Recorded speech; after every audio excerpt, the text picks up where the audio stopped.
قرآن کریم کے اندر حضرت ایوب علیہ السلام کا واقعہ بیان کیا۔ علماء اکرام نے لکھا ہے کہ ابتدا کے اندر حضرت ایوب علیہ السلام کو اللہ تعالیٰ نے بہت مال دولت، جائیداد، مکانات، شاندار سواریاں وغیرہ سے خوب نوازا تھا۔ پھر پیغمبرانہ آزمائش آئی، یہ سب کچھ ان سے چھین لیا گیا اور یہاں تک کہ ان کو ایک بیماری لاحق ہو گئی۔ مفسرین نے لکھا ہے کہ یہ بیماری جذام جیسی تھی اور پورے بدن کو چھا گئی تھی، سوائے زبان اور دل کے، باقی پورا بدن گل گیا، کھال ختم ہو گئی، گوشت ختم ہو گیا۔ حضرت ایوب علیہ السلام نے اللہ تعالیٰ سے دعا مانگی اور پھر اللہ تعالیٰ نے ان کی دعا قبول کری اور شفا عطا فرمائی۔ لیکن لوگوں، اس سے پہلے میں یہ بتلانا چاہ رہا ہوں کہ جس وقت یہ بیماری لگی تو ان کے دوست، احباب، رشتہ دار سب نے ان کو گھر سے الگ کر دیا اور ایک کوڑے کچرے کے پاس جا کر ان کو ڈال دیا۔ یعنی وہ رشتہ دار جو ابھی تک خیر خواہی کا دعویٰ کرتے تھے، ہمدردی کا دعویٰ کرتے تھے، انہوں نے جا کر ایک کوڑے کچرے کے پاس ڈال دیا۔ لیکن ان کی نیک صالح بیوی وہ روزانہ ان کی تیمارداری کرتی۔ مفسرین نے لکھا ہے کہ یہ حضرت یوسف علیہ السلام کی بیٹی یا پوتی تھی، جن کا نام لیہ بنت میشا بنت یوسف بتلایا گیا ہے۔ یہ محنت مزدوری کرتی اور کما کر اپنی بھی حاجت اور ان کی ضرورت دونوں پوری کرتی۔ مفسرین نے لکھا ہے، تفسیر معرف القرآن کے اندر حضرت ابن عباس رضی اللہ تعالیٰ عنہ کے حوالے سے یہ بات لکھی ہے، فرماتے ہیں کہ جس وقت اللہ تعالیٰ نے ان کی دعا کو قبول کیا تو حکم دیا آپ اپنی ایڑی زمین کے اوپر ماریے، اس سے چشمہ جاری ہوگا، آپ اس پانی سے غسل کیجئے اور اس کو پیجئے، اس سے تمام حالات آپ کے صحیح ہو جائیں گے۔ اللہ کے حکم کے مطابق حضرت ایوب علیہ السلام نے ویسے ہی کیا۔ اللہ تعالیٰ نے ان کو شفا عطا فرمائی۔ جو بدن سے گوشت ختم ہو گیا تھا، کھال بال ختم ہو گئے تھے، اللہ کی قدرت سے وہ سب کچھ آ گئے۔ اور پھر جنت سے ایک لباس لایا گیا جو حضرت ایوب علیہ السلام کو عطا کیا گیا۔ انہوں نے وہ پہن کر اور ایک گوشے کے اندر بیٹھ گئے تھے۔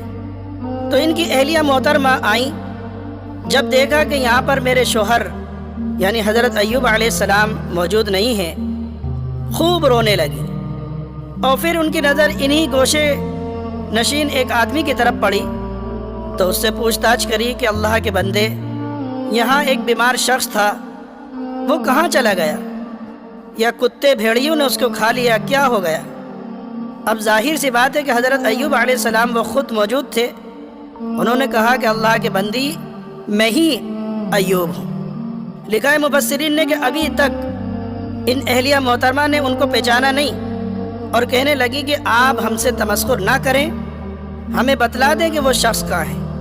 حضرت ایوب علیہ السلام نے کہا کہ آپ غور سے مجھے پہچانیں اور تمام واقعہ بتایا کہ میں ہی ایوب ہوں۔ یہیں پر لوگوں میں یہ واقعہ بتلانا چاہ رہا تھا کہ نیک صالح یہ بیوی حضرت ایوب علیہ السلام کی، انہوں نے ایسے موقع کے اوپر بھی اپنے شوہر بزرگوار کا ساتھ نہیں چھوڑا، وہ برابر تیمارداری کرتی رہیں، محنت مزدوری کر کے ان کی ضرورتیں بھی پوری کرتی رہیں اور اپنی ضرورتیں بھی پوری کرتی رہیں۔ اللہ تعالیٰ نے ان کے بعد ان کو خوب نوازا، یہاں تک کہ مفسرین نے لکھا ہے کہ بیماری کے موقع کے اوپر ایک دفعہ خود ان کی بیوی نے یہ کہا کہ آپ اللہ تعالیٰ سے دعا مانگ لیجئے، اللہ تعالیٰ آپ کی بیماری کو دور کر دے گا۔ تو فرمایا کہ 70 سال تک اللہ کی نعمتوں کے اندر میں رہا، اور اب کیا 7 سال چند مہینے میں برداشت نہیں کر سکتا؟ یہ اس وجہ سے کہا کہ اللہ تعالیٰ نے 7 سال چند مہینے ان کو اس بیماری کے اندر مبتلا رکھا تھا۔ یعنی کہنے کا مطلب یہ تھا کہ مجھے شرم آتی ہے، لیکن لوگوں، یہ تو پیغمبروں کو بھی معلوم ہوتا ہے کہ دعا مانگنا بے صبری نہیں ہوتا، لیکن اللہ تعالیٰ نے ان کو نہایت درجے کا اتنا صبر دے رکھا تھا کہ اس وقت وہ شرم محسوس کر رہے تھے، لیکن پھر بھی اللہ تعالیٰ سے دعا مانگی۔ اللہ تعالیٰ نے ان کی دعاؤں کو قبول کیا اور ان کو شفا عطا فرمائی۔ ہمیں اس واقعے سے یہ عبرت اور نصیحت حاصل ہوتی ہے کہ اللہ تعالیٰ کی نعمتوں میں ہم کھیلتے رہتے ہیں، اور جہاں ایک لمحے کے لیے ہمیں پریشانی آ گئی تو تمام تسبیحات اور عبادات سب کو کہنے لگتے ہیں کہ یہ چیزیں ہمارے کام نہیں آئیں۔ ہم تو نماز بھی پڑھ رہے ہیں، ہم قرآن بھی پڑھتے ہیں، ہم عبادت بھی کرتے ہیں، ہم روزے بھی رکھتے ہیں، یہ پریشانی ہمارے اوپر کیوں آئی؟ یہ پریشانی ہم کو آنی نہیں تھی۔ تو لوگوں، یہ واقعات قرآن کریم کے اندر اللہ تعالیٰ جو بیان کرتا ہے وہ یہی ہے کہ بعض دفعہ اللہ تعالیٰ کسی کو آزمائش کے اندر مبتلا کرتے ہیں، لیکن بندے کے لیے یہی ہونا چاہیے کہ اگر کوئی مصیبت پریشانی آ جائے تو صبر کرے، اور اللہ تعالیٰ عطا کر دے تو شکر کرے۔ کیونکہ مفسرین نے لکھا ہے جب حضرت ایوب علیہ السلام کا بدن گل گیا تھا، صرف ان کی زبان اور دل باقی رہا تھا، تو وہ اس سے ہی اللہ کا شکر اور ذکر کرتے رہتے تھے۔ زبان سے اللہ کی یاد کرتے رہتے تھے، دل سے اللہ کو یاد کرتے رہتے تھے اور اس کا شکر ادا کرتے تھے۔